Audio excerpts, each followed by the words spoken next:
FM and KDWRadio.com, broadcasting from the Bishop West Real Estate Mobile Tower right here in absolutely gorgeous, sunny Northport, Florida. Good to be back in some warm weather and enjoying the heat for a change. We got down as low as about 26 degrees up in Columbus. I'll just show you my Florida pride. I had my shorts on with a sweatshirt the whole entire time. Even if we were outside looking at Christmas lights, I wore my shorts. So I was stubborn, and I came back illness-free. How's that? So I've got some very special guests in the house. I'm going to let Laura take the reign and introduce herself and her guest. All right. Well, hi, I'm Laura Ansel. I'm the Marketing and Outreach Coordinator with Parks and Recreation at the City of Northport. And I'm joined today by Samantha, who will introduce herself. Hi, I'm Samantha. I'm a Recreation Program Coordinator here for the City of Northport. So I work with events and programming. Awesome. So, gosh, I just thought I'd start this out with something you brought to my attention. Happy second anniversary. I know, right? Can you believe that? I can't believe it. No, we're creeping up on it. We'll have to celebrate this spring. We'll come up with something really good. Oh my gosh, I it doesn't even feel like that long. Well, good. I'm glad that time with us has not been a burden. No, listen, I look forward to 4 days a week. Me too. Maybe 5.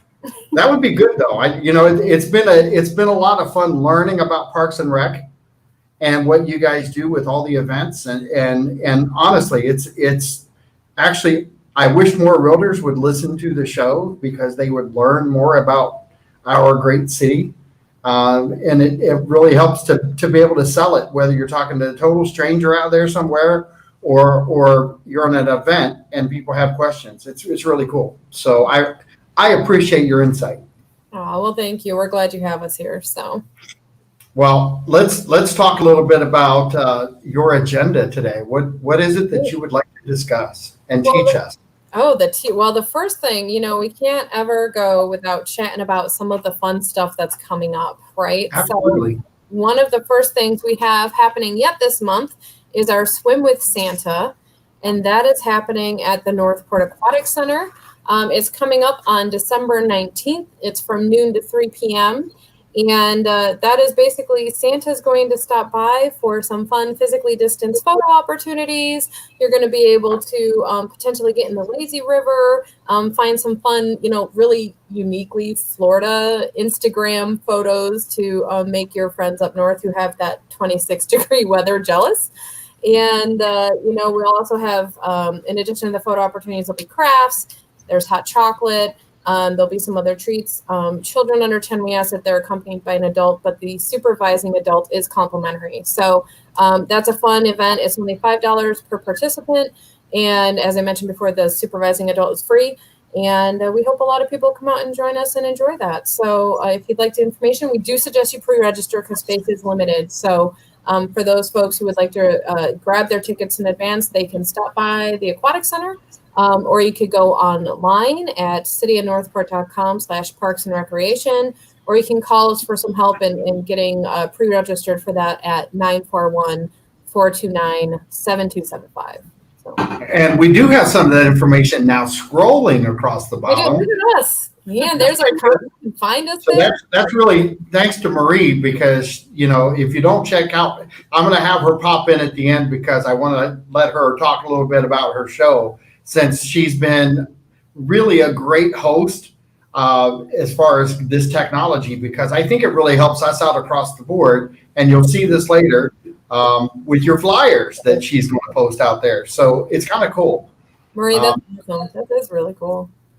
So it's a lot of fun. I'm glad that she found it. StreamYard is awesome because you guys get to stay in the workplace.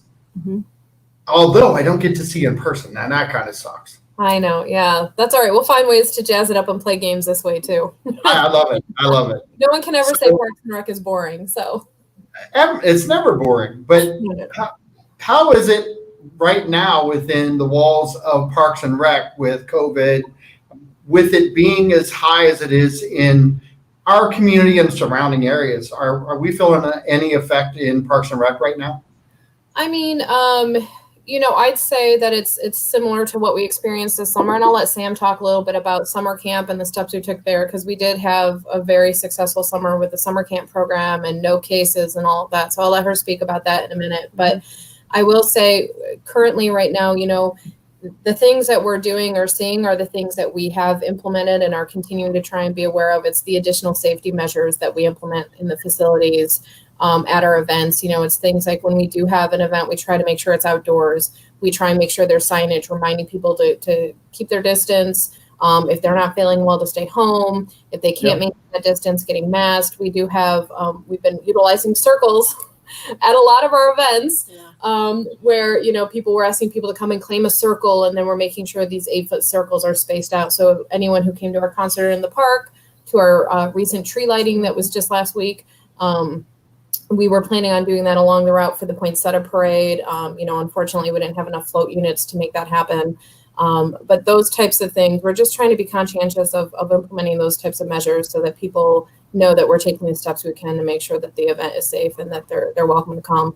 In addition to that, we're also making sure that if we're doing an event or hosting an activity, similar to what we've learned over the year here and doing these shows, is that there's a virtual component, right? So it's not just people who attend in person, it's also an online community now who are attending these events and coming to the live streams and watching the events virtually from home. And we've had some really significant, thousands of viewers for our concerts, for our tree lighting, and that's a whole audience that didn't come before. So I think just being aware of that, we're trying to really provide that opportunity.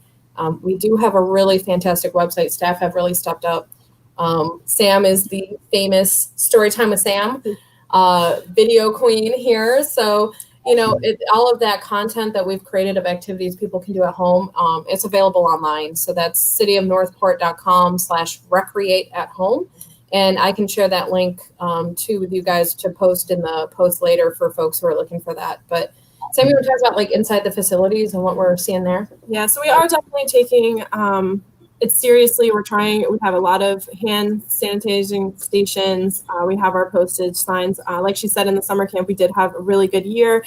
We were diligent in making sure that everything was sanitized and cleaned, and kids were, and the staff were washing their hands constantly. We wanted to make sure we didn't intermingle our groups. We definitely stayed on top of that. We do have our winter camp coming up at the end of December, which it's full, but we're going to be doing the same thing. We're definitely bringing those same things. Yes, the best practices. Really great things are like, we're going to get that nervousness right out of her, aren't we? I can see she's right there going, I can't mess this up. Listen, you can't mess it up at all. Just enjoy yourself and have a good time. Because if we were in person, you would get relaxed. That's the difference now with the radio show being at work. It's a little bit more rigid, I think, than what we are in the studio. Well, you can see your face on the I screen. see That's different. I back distract myself. Like, why did I make that facial expression? Hold on. So all the radio folks are having the benefit of not. Yes. So we're going to critique you guys on this at the end. So anybody who likes their facial expressions, let us know. Yes, I want votes. I want tallies, polls, favorite expressions, memes. But the last show we did, we talked, and I think even Public Works, we had some cases within Public Works, I believe, but within the aquatic center, we went all season with a 0 case amount, correct? Yeah, that's correct. Not that we don't know of any cases that we're aware of. So that is, we're grateful, and we hope that that continues moving forward, and that all of these best practices, we do ask our visitors, like our fitness center visitors, we've implemented things like, please really make sure that you wipe down the equipment before and after your use. And we're trying to be very diligent about that. And staff have, we've always been proud of the amount of cleaning that we do in our facilities. Mm-hmm. It's always been a lot. But even more so now, now we have a special fogger that goes through, and we do sanitary spray downs and things like that. So staff are on top of it, and they take it very seriously. They've been awesome through this whole thing. Our staff is 100%. Yeah, kudos to them. So, if people are wondering what we're doing or they want to know how we're responding, we do hope they come in, ask us, call us, email us. parks@cityofnorthport.com. And we're happy to answer any questions people have. Well, and you've got some unique opportunities to try to work some of these events and the different things that are going on during COVID. And do you find, even with like the camp, it's full, right? So it didn't take it long to fill up as normal, I should say, because you guys don't take too much time. Anything that you do, it kind of fills up rather quickly.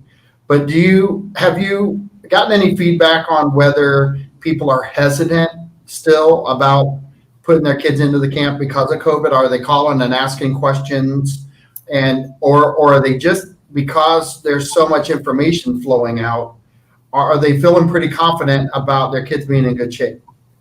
Most of the campers that I have signed up right now are from our summer camp program. So they have been through all of the different changes that we had.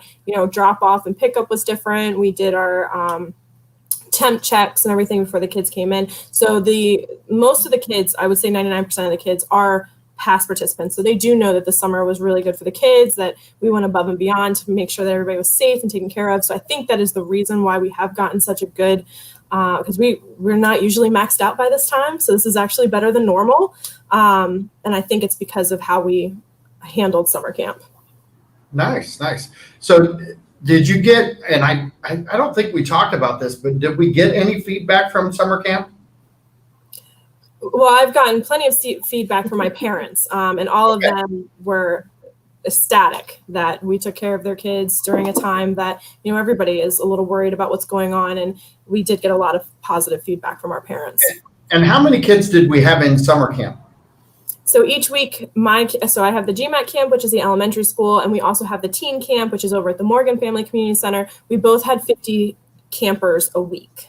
Sometimes that changed in and out just a little bit, but we did have 50 kids rolling every single week. We had 5 different groups, no more than 10 kids in a group. And of course, we followed our protocols for COVID. And is that the same thing that's happening now with the next camp? Yes. Yep. We're staying pretty much exactly the same as we did. And usually our summer camp is 150 children for my camp. So having only 50 kids was like totally crazy for us. But it just basically was winter camp. Just instead of 2 weeks, it was 10 weeks, or actually 13 weeks. And so I'll ask you a question based on past history for myself, is that when we worked in the hospital and we had slow days, it was harder to lock in and focus because you had all your stuff done so quickly. Is that the same feeling you guys have now with COVID, and now less kids in camp and it's not as chaotic, so it's kind of like not your norm? I will say that when we have the less amount of kids, we definitely have more bonding with them. We have the chance to sit down more one-on-one with our kids because it is a more intimate setting. Excuse me. So actually, I really enjoyed this past summer. I know that we had to be very diligent and, be careful, but I had a blast, and so did my staff. We really got to know the kids this year, and it was fantastic. Not that I don't miss my 150 kids, and I can't wait to get back to, more normal, but yeah, we definitely love our kids, and it's definitely more intimate. I don't know if we got our stuff done as quickly, but we definitely had a great time. I think it's a different breed of chaos. It is. One of the interesting things we had this year was that first we had to relearn a lot of the things we were doing. So that took up some time, is relearning we had these cleaning procedures and things we've done that was always the way it had been, but then it was learning, how do we now handle it in COVID world, right? And then on top of that, so then you're learning that, and then you're also trying to find ways in which, our mission is to enrich the life experiences of our community and make sure that they're having access to these rewarding activities that benefit their mental and physical health. And so it's like, how do you deliver that in a COVID world? And one of the ways we did that was that I had mentioned earlier in the show, that Recreate from Home initiative. And so staff were spending a lot of time coming up with helping with videos or assisting other departments. They were taking on additional cleaning rotations and things like that, or taking on duties that would not be things that they would typically do, but that were necessary to get through that time. And so I think that the brand of chaos may have been a little different flavor this year, but it was still a very, very busy summer. I can't believe we're sitting here and it's December. I have no idea what happened to the last year or so. Well, and I got to tell you, I don't think I'm alone in this, but I never wish my years away, but I'm done with 2020. Right? I would give it 1 star on Yelp, maybe half a star. I think you've gone overboard with that. I did. Well, there were a couple good moments. I'll keep the highlights. Yeah. So the highlights are, they have been good. We've all had some ups and downs through it, and it's really cool to see the challenges that you guys have had be met, because when we started COVID, we didn't have an outcome per se.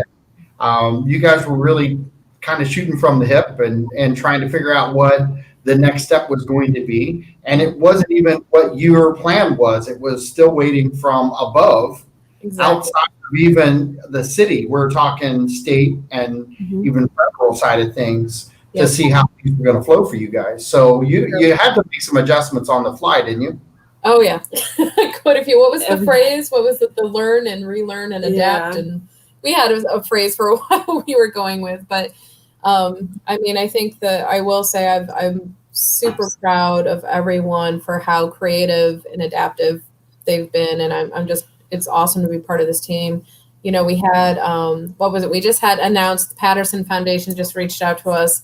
Since we're on the summer camp train, what was your kids' retention? So the Patterson Foundation works with us for the summer camp. We have a summer reading challenge, and it's basically to help our kids stay with their learning retention through summer so that they don't lose anything. And we had a 90% reading loss for the summer, which is it's amazing. We're even higher than all of the surrounding counties. We were higher than the average. And that's Manatee, DeSoto, Charlotte, and Sarasota. Our camp was higher than those averages for those counties. So we did a great job, even through COVID. So that we're really proud of that. I'm really proud of my campers and staff. Yeah, they did a great job. So that's kudos to them and the team. And that's even an increase for us over last year. I think it was like about 9%. 9% higher from last year. So kids did a great job. And in this day and age, I think it just speaks volumes. And we hope we can continue that and take what we've learned and continue to learn from it. When we talk, John, we're always about learning in the parks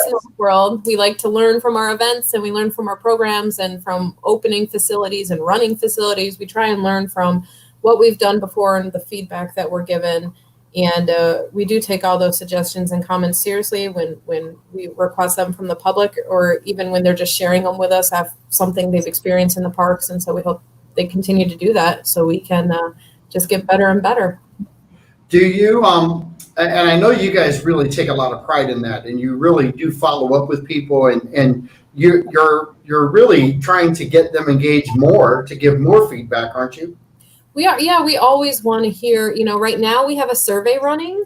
So that is, we have a potential neighborhood park over in Boca Chica. We have a survey. It's available on our Facebook page right now. So if you go to @Northport Parks and Rec, you'll find the link out there too, and I can send it over so we can put that in the show notes too for everyone. But that is, we're looking for feedback on how can we develop additional green spaces. What are the things you would like to see there? If this was in your neighborhood, what does recreation mean to you? What does a green space mean to you? Because that can mean very different things. Right. Yeah, to many people. So, that's the type of feedback. We want that kind of feedback. And we also want to know when something's not quite right. So, kudos to, I want to give a shout out, our park maintenance division. Recently, we just did our department presentation. So, we do have a great app called See Click Fix, and people can download that. So if you see something at one of our parks, maybe there's some trash, maybe there's graffiti, sometimes kids like to throw things into canals that shouldn't necessarily be in canals. But when you see something wrong like that, we want to know so we can fix it quickly. And so I will say, kudos to them, because we've only had 26 See Click Fix reports in the past year, which is phenomenal, which tells me that, we're trying very hard to be proactive as a department and not reactive. And that team does a fantastic job. Yeah. They go out there, they're in every park every week. They're checking things out. Some of them are at many parks daily. And so they're really on top of things. And the vast majority of those reports were closed within 24 hours of receiving them. So if someone sees something, they have a suggestion, let us know. We do implement those. And we have an event process. I mean, Sam, you want to talk a little bit about SWOC and what we do there? And so after all of our programs and events, we have what's called a SWOC. It is our strengths, our weaknesses, our opportunities, and our challenges. And we go over that as a team. We bring together everything, and then we use that to build on our events and programs for the next year. So if something didn't go so well, or we tried something new and it was concrete, it was great, we're going to use that. If it's something that we need to change, we definitely use all of that information from our staff. And we also use our participant evaluations too. We take what our feedback is from the community of what they liked and what they didn't like, and we try to fix our programs from that. That's awesome. There's a lot of pride that goes into making everything work. And you talked some about the maintenance side of things and the team as far as that goes, but I think you have to give Parks and Rec kudos across the board as a whole. Your events couldn't go as well as they are without a team effort. I think it takes the team to make everything go as smoothly as you guys actually want it to go. But I've watched facial expressions, and I know that there are times where you guys don't think it's going as smooth, but the citizens don't really realize that it's not going as smooth as it should be. I think it's fair, yes. And I want to talk about that because I think there's some kudos to be given in that regard, because there are some things that people don't know that are happening behind the scenes a lot of times at an event. Sure. And some changes that take place, even with the COVID changes, the summer camp changes. It's just not all smooth, all from start to finish, is it? No, it very rarely is smooth from start to finish. And when it is, I think we're probably a little anxious on what's going on that we didn't think of or didn't consider. Didn't catch. Yes, that too. But it's so funny you mentioned that, because I was chatting with a coworker earlier and I did not put my phone on D&D. So let me keep that one. Here she goes now. Gone. She's gone. And she's back. But there are times where we, I think the analogy I used was that sometimes we like to pretend like we're a duck, where everything looks all nice and smooth above the water, but then below we're like going like this, trying to make sure everything's aligned. And that does take work, and sometimes often weeks or months in advance of an event. And it's not just Parks and Rec too. For a lot of these larger events, I mean, we work with the other departments in the city, police, fire, public works, to make sure that everything is in place and the things we need are going to be there to run smoothly. And so that's a big part of the process. And I think that even the things that you guys do miss, and this is the path I was taking down, is that. All right, walk with me. Take me down your path, John. Yeah, I'm going to take you down the path. I love hiking, so let's do this. I think it's the things that we never get to talk about, and the things that people never see. Sure. Is that there are things that happen within camps. There are things that happen in your daily schedule that turn things upside down, but the community never sees them. Sure. They just see the smooth running event, the smooth running camps that you guys have. Do you feel like, and I'm going to use the word hide, and I don't want it to be taken the wrong way, but do you find that you hide that well from the community to really just make the outcomes that much better? You're looking at me. So yeah, there's always bumps in the road that we have to get over, our hurdles, and we do try to give the best output that we can. So if that means that we have to keep some stuff to ourselves while we're going through it, we're going to, because especially my campers, they come to have fun, they come to be safe, they trust us. They don't need to know anything that's going on in the background. They just need to know that they're having a blast at our summer camp, and so does our parents, and I think they trust us. Yeah. And the reason I ask that is the end result of what you just said is that even though those things happen, and everybody, it makes you real just to talk about the moment, because we all have those moments at work, whether it's in real estate or whether it's in healthcare, being a police officer, we all have those bumps in the roads throughout the day. but we try to redirect and bring it back to dead center. People need to know that happens in Parks and Rec too. Because we talk about kudos all the time, but it's the corrections in what you guys do that's unseen from the public eye that make things more successful. Oh, well, we appreciate that. And I think there are things, I mean, I love what you said about coming back to center, because I think it's good. You know, anytime you have an event, an activity, something like that planned, I think all of us are prepared to know that something will not go the way that you planned it.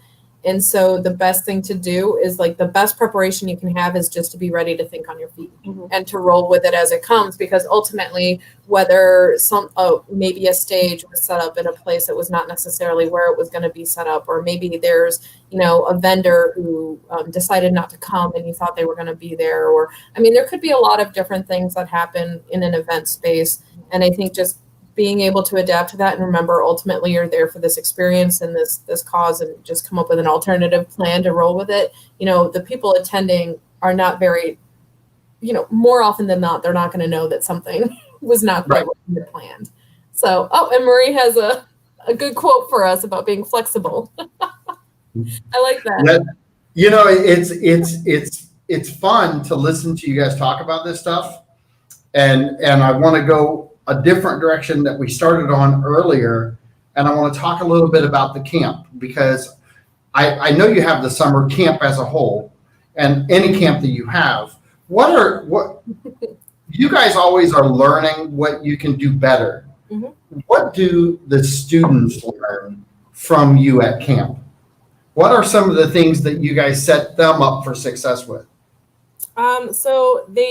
First of all, my staff, I have to tell you, my staff is amazing, and we always hire, we have a lot of returning staff that comes back every year, but we make sure that during the interview process, we definitely have the correct people that should be there with the kids. So, but every year we bring in different speakers and different guests that teach the kids, you know, anti-bullying. Teen Camp had a whole thing about how cyberbullying, because of how big it is now. And we're there. We make sure that we have our scholarship fund. Also, I just wanted to touch on that. We have our scholarship fund, which also brings in some of the kids in the community that, you know, can't usually come. We make sure that they can. But we're there, you know, they do everything from physical activities. We're doing games with the kids. I have, you know, Girl Scouts come in, all kinds of different people to come in to teach them. And then we do the Patterson Foundation. Like I said, we do the reading. And then every week is a different theme, which is fun. That's the fun side of it, that they don't know that they're like learning stuff. But we have themes every single week, and we tie in different programming for those kids. So it's a lot put into a very small 10 weeks that we do every single year. It's insane. So winter camp, I can tell you, winter camp. So like one of the second week is all about snow. We're having a snowball fight. I'm having, you know, all kinds of stuff that everything is revolved around that theme. And the kids are there to have fun. They don't know that they're learning. They don't know that. Well, that's a good thing, right? That is a good thing. Yes. So you guys not only are keeping the kids entertained, but the end goal is to always be teaching them something, correct? Yeah. Even if it's a new game in the gymnasium with the staff, or we do lots of hunts, like, you know, scavenger hunts and all kinds of stuff like that. I try to bring something new every summer that the kids have never done before. You know, with COVID, it was a little bit different, but like even this year, I have a new candy cane game that I'm doing with the kids that they've never played before. So I'm really excited. I'm intrigued. I might have to go over that day. So we try. And we do go ahead. We do use multiple staff, because, you know, we have a lot of people here, like my supervisor. We've been in camps for so long. The other coordinator that does teen camp, we've been doing camps our whole life. So we definitely, you know, take ideas from different people. I know my archery instructor, he's going to be coming to do archery with the kids. We have somebody on the staff that loves fishing, so they want to take the kids out to go fishing. So we definitely use our staff for all of their strengths, and we bring that into the programming for our kids, which is amazing. Another Parks and Rec perk. So I'm curious, within Parks and Rec and your camp with the kids, have they had questions about COVID? A little bit. to be honest, they got most of their stuff from the parents. When they came to us this summer of having to be at home and being quarantined and not having school, when they got to us, they just wanted to unleash. They had all this energy and they just wanted to be with their friends. And, we just had to make it as safe as possible because obviously they want to be together, like this. And we had to do some new teaching and how things need to go. But they were so grateful to be able to come to camp and run on a playground and run outside and play kickball. And, it was great. So I bring that up because your challenges are extremely different than they were before, and so are the kids. Yes. I think a lot of us as parents, and grandparents, should I say, we watch. I was just up in Columbus and spent time with my granddaughters, and it's tough to see her at 2 years old. And I did take her for walks, and I've never been one to walk away from crowds. Mm-hmm. And her mother's the same way, her dad's the same way. And, they find themselves, and I can pull them out of this conversation because they're no different than the parents we have down here. They're finding themselves having to rearrange friendships in a different manner. What do you think? And I know one of you is a mother, and your daughters, both of you, okay? Yeah. So go ahead and say how old your daughters are. Oh my God, I have a 14-year-old and a 1-year-old daughter, and then my son is 7. So, and then my daughter is 6, and my son is 4. Okay, so sons and daughters involved in the conversation. I've got granddaughters, but in dealing with the kids in the camp and dealing with your own children, as parents, we'll just be real for a minute. How do you think the kids are handling the adjustments, and what do you think you're going to have to do hopefully sometime soon post-COVID, to kind of recreate some normalcy again from what they had? Well, I'll start. So how we handled it with my own kids is we have a lot more family time. We're going out, the 4 of us, my husband, my 2 ones, we've been doing a lot of family time together, going out to the parks, going to the beach, just going outside. We did camping in my backyard type of deal because we couldn't really go anywhere, but they were getting cooped up, So we've been trying to do a lot of family time. I have a kindergartner and a pre-K, so I really haven't gotten to the stage of like sleepovers and stuff like I'm not there yet. So that was a little bit easier for me. Yeah. So then I'll let Laura go for that. Yeah, I think Sam hit on something important because I do think that for the kids, at least in my experience, it's been based on their ages, who is struggling with it and who isn't. So for my teenager, it's far harder right now than it has been of an adjustment for my son. So my son is much more. He's 7, he's much more of it took him a few, but once you say, oh no, this is how, he's still learning. So once we were like, no, wearing masks is what we do now, and physically distancing is what we do now. And he was much more likely to be like, oh, okay, that's just what we're doing right now. Yeah. I got it. And the 1-year-old, she's walking. So that's like her big accomplishment. Right. For a teenager, it's been hard because this is someone, anyone who has a teenager knows right now that prying them away from the electronics has been like our goal for the last few years. Yeah. And now it's been like, here's the electronics. That's how you're communicating with your friends. And, I think it's compromising and finding ways. So we kind of set our little circle and said, here's your friend in that circle. And, you just got to set limits with what you're comfortable with. And that's kind of what we found with my daughter, is saying, okay, but it's been hard for her and not being able to do the activities. She usually plays softball, and that didn't happen this season because of COVID. And, the way that she's even doing the classes and like theater programs that she really enjoys is different this year because there's masks and it's virtual and it's on a stage and doing what she really loves. And I think, it's hard for us adults, let alone for someone who's like still developing and learning those things. And so I think for our kids, especially our teenagers right now, I think they're the ones we're going to have to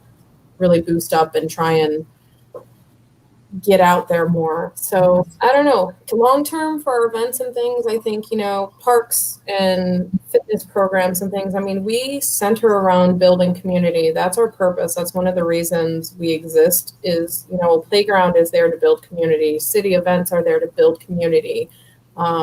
And so I think the fact that we found a way to persevere and still deliver some form of that, even though it's not what we're used to, and so that's hard for some folks. I think that will still showcase the human spirit and the fact and our community spirit and the fact that we're strong and we want to persevere and still do these things. And I'm optimistic for, I don't think the hand washing and the cleanliness, I don't think those things are going to go away anytime soon. I think that's going to be something. You shouldn't anyway. Exactly.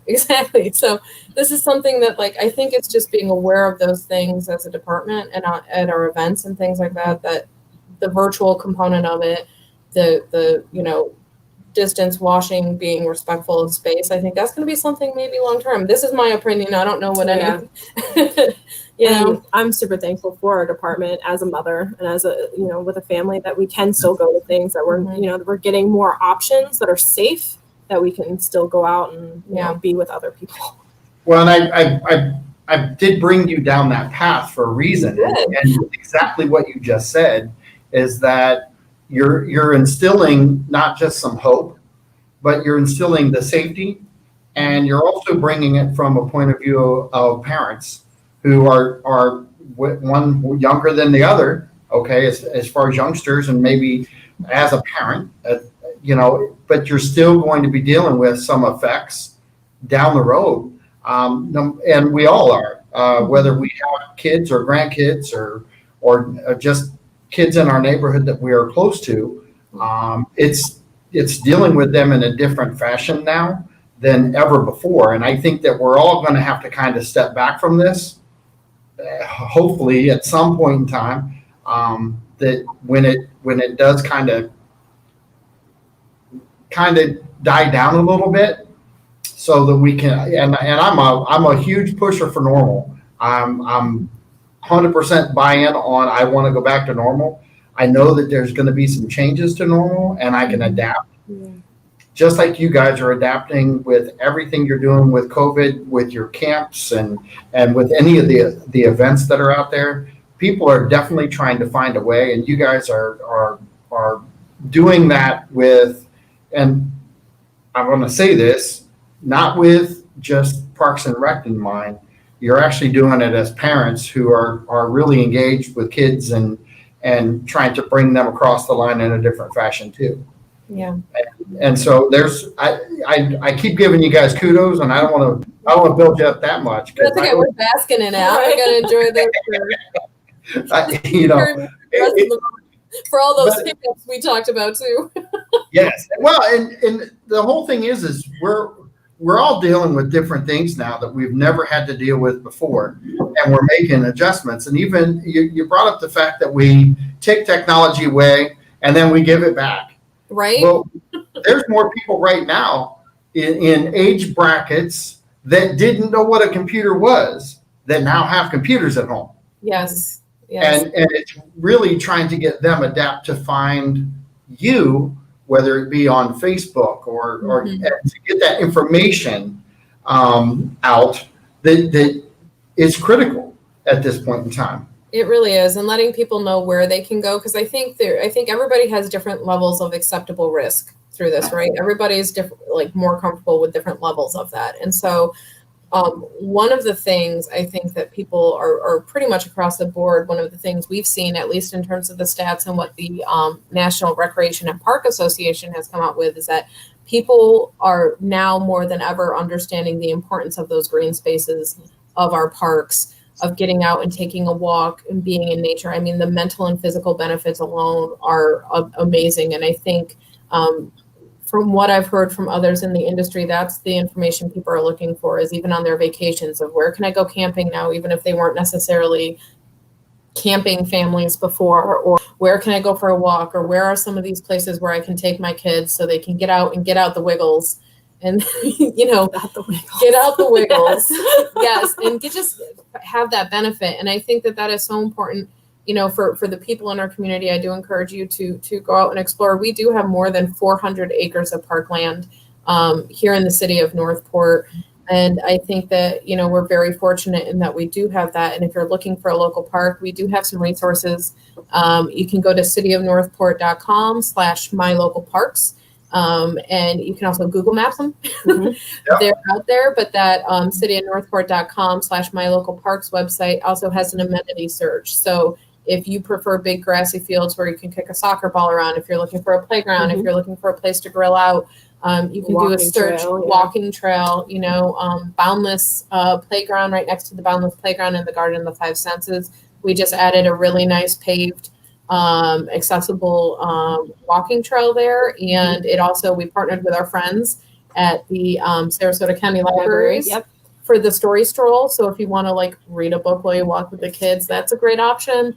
We are very fortunate here in Northport that we do have a lot of really beautiful green spaces. We have a lot of access to our canals and our blueways. So if you're into paddling or you want to give it a go, that's a great option as well. So I just think that that's so important, especially in this day and age, for people to be aware of and to get out there and appreciate the benefits of parks. And we do have some great resources on our Facebook page as well as to how you can enjoy those green spaces, maintain your distance, don't go if you don't feel well, trail etiquette of going to the side and letting others pass. So, it's simple things, but I think it's so important.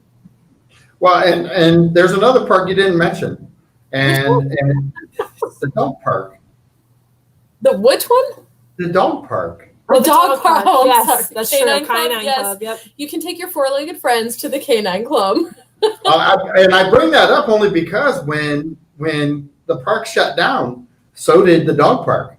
It did. Yes, the dog park. And so that it really brought a lot of, I think, negative attention to Parks and Rec at that point in time, because where did people have to take their dogs? Yep. Yeah. That's a group of people that when that park opened up, they were out there doing their thing, and they were right back at the dog park. It's sort of like the group that meets at Abby's Donuts on 41. We have a very passionate community around the dog park, the Canine Club Dog Park. Absolutely. But we're fortunate that we have a lot of options too as a city. We do have 16, and I see that Marie pulled it up. Thanks, Marie, for pulling those up. We do have a long list of canine-friendly dog parks, and for anyone who is also looking for it, we do have a brand new playbook that just came out. Samantha is going to show it for all of you. There it is. It's beautiful. It's cityofnorthport.com/playbook. There's also a very long list. It's on the inside back cover, page 36. We'll show that for you too. If you see it on there, put it on. Yeah, okay. They don't need to see our faces. There's paw prints in there for each of our dog-friendly parks. They're indicated by the paw print. So we do highly encourage you to check it out. We do. Northport in and of itself is a very dog-friendly city and community. So please. I think, didn't we have a park challenge where you went to all parks? Didn't you do something for that, or did you? We did a scavenger hunt. Or should maybe? Yeah, we did a scavenger hunt. It was a couple years ago, though. Yeah. That might be fun to do again, because we're gonna have pictures of you, John, at every park, and everyone who finds the picture. I'm willing. I'll hide it. The best place to hide me is hiding. And we do have fun things like people who are looking. People who are picking. Oh, we got a question. So hold on. Before I say that, let's see. Where does a person pick those books up? Okay, so the story stroll is actually signage that's along the walkway. So it's not an actual physical. Oh, are you talking about the playbooks? Or I'm sorry, which one are we talking about? Probably the playbooks. Probably my bad. Okay, back it up. So you can pick up either one at our centers, the George Mullen Activity Center, which is in the City Hall complex, or the Morgan Family Community Center, which is by the Aquatic Center. We also have it online at our cityofnorthport.com/playbook. Yeah, and it's there. You rocked it. Yeah, it's been delivered. For yeah, you also. It's been delivered to a lot of the local elementary schools and places as well. So it's out there. So remember those? The playbook is full of all kinds of information, right? Oh my gosh, it's amazing. Yes, we have things in there from, it's your ultimate guide. So it has information about the Aquatic Center, Warm Mineral Springs Park, all our fitness classes, Achieve Anything memberships, and our civic programs, such as our youth scholarship program, Adopt a Park, our tribute program. Those are all things that we run year round. I know Samantha mentioned the youth scholarship earlier. So that's a fun one because we do have an event coming up in support of that program. It's the Rockin Run Roll 5K. So that's coming up in January. And we're offering that event with both physical and virtual options for our runners. So whether you like to come and you want to run our course in person, or if you want to run it by yourself at home or virtual in whatever course you decide and submit your time, we do have those options for our participants. And the funds raised from that event go to our youth scholarship program. So that program provides the means for youth from income eligible families the opportunity to participate in our programs, such as camp, other fitness classes they might be interested in. We've also established a Learn to Swim component of our scholarship program, and that is for the water safety, so that kids who might not otherwise be able to afford or attend swim lessons would have the opportunity to do so. So of course, all of those are wonderful, important programs. If someone's interested in donating to those programs or would like some more information, they can reach out and let us know. They can visit our website, or they could call us 941-429-7275. Or they could just sign up. If they're a runner, they could sign up for the 5K and know that they're running for a good cause and to help the kids in our community. So what day is that? It's the January 16th. January 16th, so people have time to get in shape yet. They do. Oh my gosh. Just in time for the holidays and the New Year. You can come hang out with Samantha and I and do a 5K. We'll be there. Yep. It's at 8 a.m. on the 16th. Are you letting people walk the course? Yes. Please. It's all levels. I just said I'd be there, John. Right. Did you think I was running? I was showing up to watch Laura run it. You're so funny. I'll run with the entrance until I'm past right, all just y'all. to the final. And then I get around the corner and I'm gonna walk. So she's the one with the bus hidden around the corner. Yes, or a golf cart, maybe. Perhaps. Yeah, I mean, I don't want to give away all my secrets, but I didn't even think about the running events. It's so hard to think about what we're not doing so much anymore. Sure. That I'm glad to see that come back, and I'm curious though. You said you could do it virtually. Yes. How does one do a 5K virtually? Well, you're not going on your PlayStation and pretending to run. So that's not how you're going to do it. So there are apps on your phone, or if you have the smartwatches, that you can download and start your time. And then when you are finished, your phone will keep time for you of how long you've ran and how far you ran. And then you would just send it in through Run Sign Up. We did a virtual. We had a virtual 5K during the shutdown. I can't remember, sometime we did summer. We did do that. Yes. But it worked out pretty well. You just take a screenshot of it, you send it in. So there are opportunities like that. So if you're more comfortable on your treadmill, that's really cool. I didn't even know it was out there.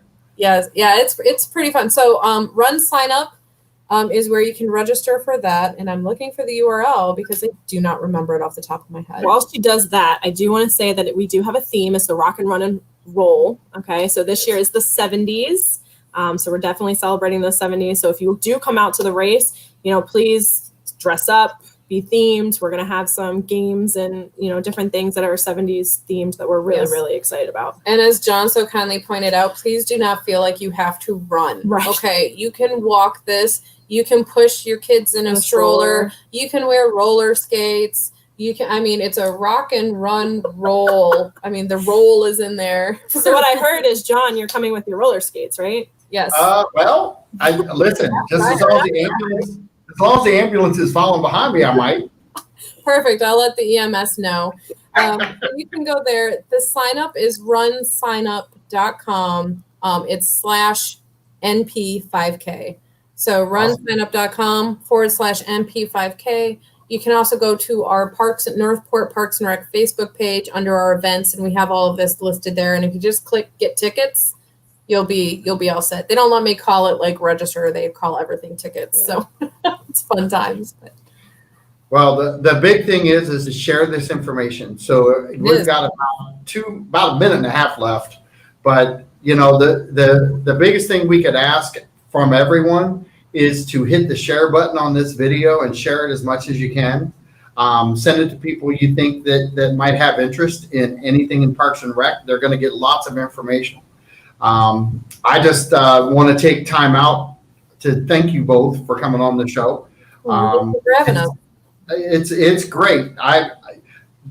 The format. What do you think of the format? This is fun. I mean, talking head bubble. I feel very professional here with our TV show and scroll on the bottom. Thanks to Marie. I mean, that's pretty cool. Welcome to non-CNN. Right. I'm not as nervous as I was the first time, so it's getting better. There you go. Well, and this is a little different, but it gives us a little bit of more information scrolling across the bottom for people who are watching. Hopefully, they'll tune in more when they see the professionalism. And Marie, will you pop in real quick and let us know when your show's on? Okay, thank you. Excuse the background. I'm going through a remodel. My show, I have two shows. One's called Kaleidoscope of the Arts with my co-host, Dee Dee Gozian, Executive Director of the Northport Arts Center. That one comes on at 12:04 p.m. on Wednesdays. And my other show is called Sleuthing, Eye-Opening Tales of the Past. And that one comes on Fridays at 12:04 p.m. And I've actually been doing a history of the city of Northport on that show, although we had a pause because of COVID, but we'll be gearing that up again after the first of the year. And if you want to learn about the history of the city of Northport, tune in. Awesome. Well, thank you so much. You guys have a great day. Enjoy the rest of your week. Everybody be safe. And thank you guys so much. Thanks for Bye-bye having us. Bye-bye. See everybody next time. Bye-bye.